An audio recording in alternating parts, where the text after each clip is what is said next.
Bridge और बिमला मीनल की पढ़ाई पर बड़ा ध्यान देते थे और वो चाहते थे कि उनकी बेटी पढ़ लिख कर बस कुछ बन जाए। जब ब्रिज ऑटो रिक्शा चला रहा होता है और उसका ध्यान कहीं और होता है, उसे कोई होश नहीं होता कि वो कहाँ जा रहा है। और तभी एक ट्रक सामने से आने लगता है और ट्रक से टकराकर दूर जा गिरता है। उसी वक्त ब्रिज की मौत हो जाती है और उसका ऑटो रिक्शा टूट फूट जाता है। जब ये बात मीनल और बिमला को पता चलती है तो वो भागते हुए वहां जाती है। बाबा, ये क्या हो गया बाबा? हाय, हम बर्बाद हो गए, सब खत्म हो गया। मीनल, हम अकेले रह गए। मीनल, हम अकेले रह गए।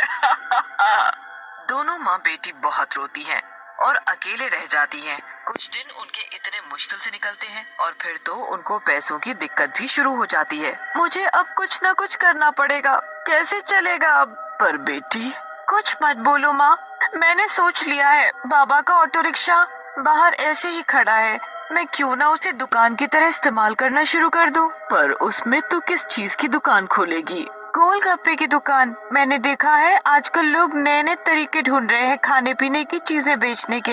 एक आदमी ने वैन को ही दुकान बना रखा है और उसमें मोमोज, चाउमीन, जाने क्या क्या बेचता है।